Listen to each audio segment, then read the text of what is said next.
ہاں یہ ہے اسلام. میرے نبی نے منمانی نہیں کی. میرے نبی نے وہ اصول دیے دنیا کو جس سے دنیا میں اصلاح پیدا ہو. ہاں بڑھتے فساد کو مٹایا مصطفیٰ نے. کہنے لگے فرمایا میرے حضور نے اگر شوہر کی اجازت نہیں ہے تو پھر میں بھی اجازت نہیں دے سکتا. لوگ واپس آ گئے. آخرکار باپ کا انتقال ہو گیا.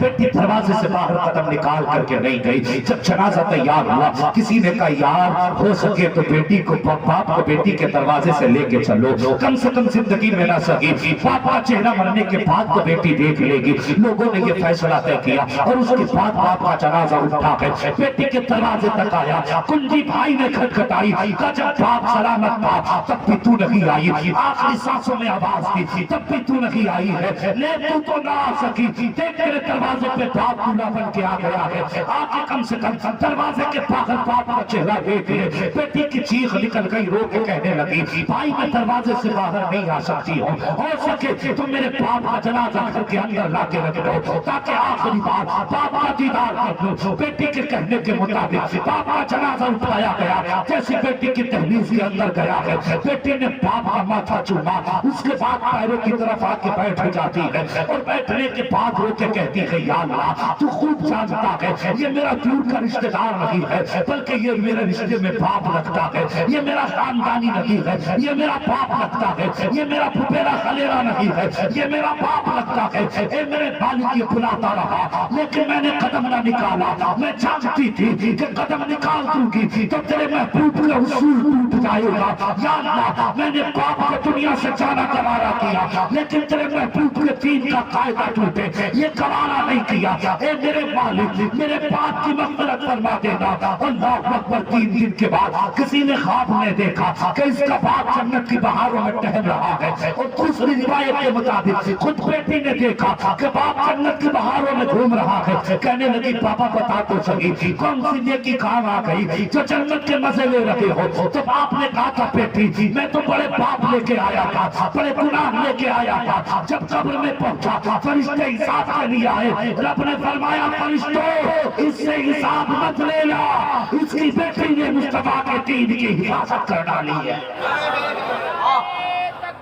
اللہ اکبر.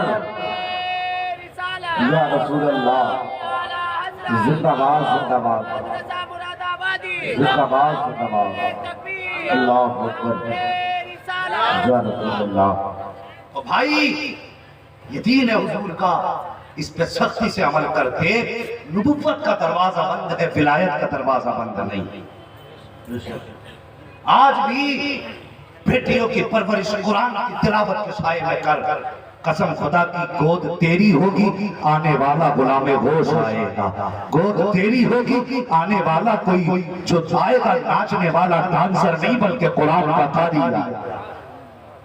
ہاں مجھے بتاؤ اگر فصل زمین اچھی ہو تو فصل اچھی ہوتی ہے کہ نہیں؟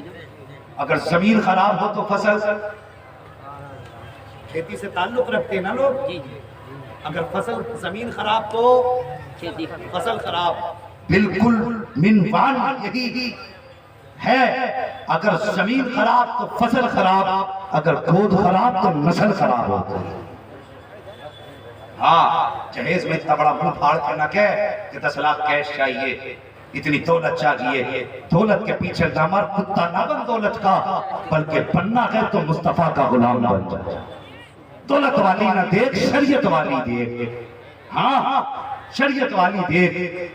اگر شریعت والی ہوگی قدم اس کے آئیں گے رحمت خدا کی اترنا شروع ہو جائے گا.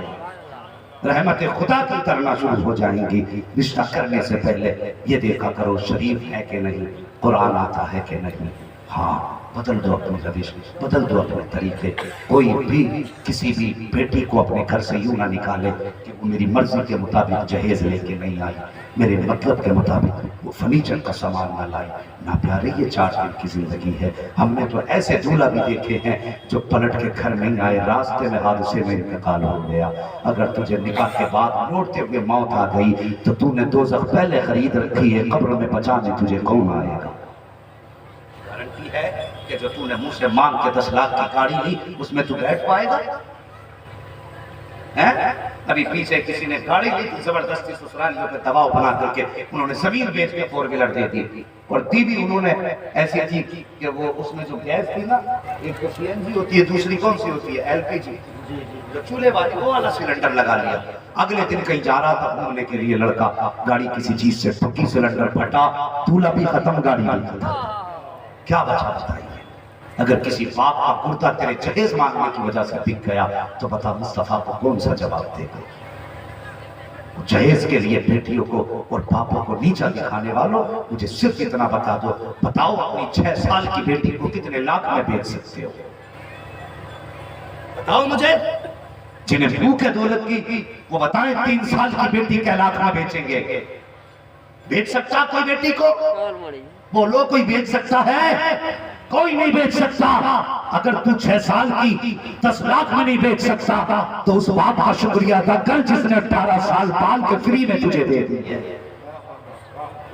شرم نہیں آئی اس نے 18 سال کی کمائی تیری گود میں ڈال دی اور پھر بھی تیرا پیٹ نہیں بھرا اگر کوئی بیٹی تمہاری وجہ سے مر گئی نا تو تیجا نہیں بخشوا سکتا 40واں نہیں بخشوا سکتا بخشش تبھی ہوگی جس پہ تم نے ظلم کیا گیا اگر وہ معاف کر دے گا تبھی خدا معاف کرے گا یہ بھی ذہن میں بات ہے اے ایمان والو اسلام میں پورے داخل ہو جاؤ لازم ہے ضروری ہے ہم اپنے گھروں کے اندر پردے کو لازم کریں گے انشاءاللہ بولو انشاءاللہ اگر کوئی باپ یہ چاہتا ہے کل اس کا منہ بیٹی کالا کر کے نہ جائے تو بیٹیوں کو کنیز فاطمہ بنا دو میں اس چیز کے سخت خلاف ہوں جو بیٹیاں روڈوں پہ نکل کے نقاب کے لیے احتجاج کر رہی ہیں مجھے یہ پسند نہیں میں تو کہتا ہوں احتجاج کی سب سے بہتر صورت یہ ہے کہ جس بیٹی نے آج تک نقاب نہ پہنا ہو وہ بھی آج سے نقاب پہننا شروع کر دے تاکہ دنیا کو پتہ چل جائے کہ اسلام کی فطرت میں قدرت میں لچکتی ہے جتنا دباؤ کے اتنا ہی حرام ہوگا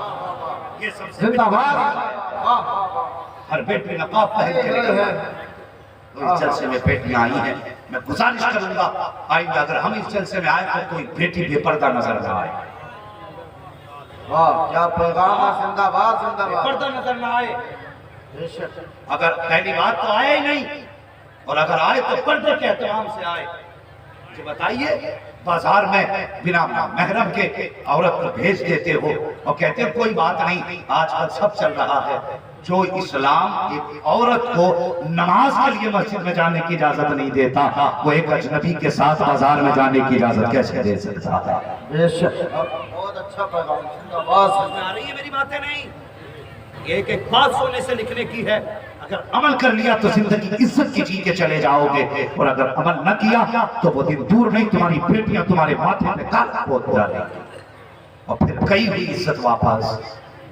نہیں آتی ہے اگر یہ چلی گئی تو نہیں آئے گی بیٹیوں کو بھی سمجھاؤ بیٹی باپ نے 18 سال تجھے پالا تیرے سر سے دوپٹہ اترنے نہ دیا اس نے اپنے کپڑے پیبند لگا کے پہنے لیکن کبھی تجھے پیبند کا کپڑا پہننے نہ دیا خود ٹوٹی ہوئی جوتیوں کو سلوا کے پہنتا رہا لیکن بیٹی تیری عزت کو بچانے کے لیے اس نے جوتے ٹوٹے خود تو پہنے لیکن کبھی تجھے پھٹا لباس نہ پہننے دیا اور تجھے باپ کی عزت کا واسطہ مر جانا لیکن باپ کی عزت سے آج مت ماننے دینا یہ اس کی قربانیوں کا صلہ ہوگا اگر وہ چاہتا تو وہ بھی تجھ سے 10 سال کی عمر میں کسی امیر کے گھر کے برتن دھلوا سکتا تھا لیکن نہیں لوگوں کی گالیاں اس نے سہی لیکن تجھے گھر میں رکھا لوگوں کے بوجھ اس نے اٹھائے تجھے گھر میں رکھا لوگوں کے دھکے اس نے کھائے تجھے گھر میں رکھا اس دن کے لیے نہیں تاکہ آج تو جوان ہو جائے تو یہ کہہ کہ میری شادی میرا حق ہے باپ کے چہرے پر کالک پوت جائے یہاں تو اپنا حق لے لے گی لیکن خدا کی قسم جنت میں تجھے تیرا حق کون دلانے آئے گا بیٹیوں کو پڑھاؤ انہیں سمجھاؤ زندگی اصل مرنے کے بعد کی ہے ہمیں اس کی تیاری کرنی ہے ہمیں اس کی تیاری کرنی ہے ڈاکٹر اقبال نے کہا تھا کی محمد سے وفا تو نے تو ہم تیرے یہ جہاں چیز ہے کیا لوگ قلم تیرے ہیں حضور سے پیار کرو ان کا دین گھر میں لاؤ جو علماء شریعت کے حکام بتائیں اس کو گردن جھکا کے مان لو نہ ماننے والا یاد رکھنا نہ جنت میں جا سکتا ہے نہ اسلام میں رہ سکتا ہے اگر کوئی شریعت کے حکم کو غلط کہہ دے کہ یہ حکم غلط ہے علماء سے پوچھو پھر ایمان ہی باقی نہیں ہے اس لیے کہ سوال مولوی کی زبان پہ نہیں سوال مصطفیٰ کے فرمان پہ ہے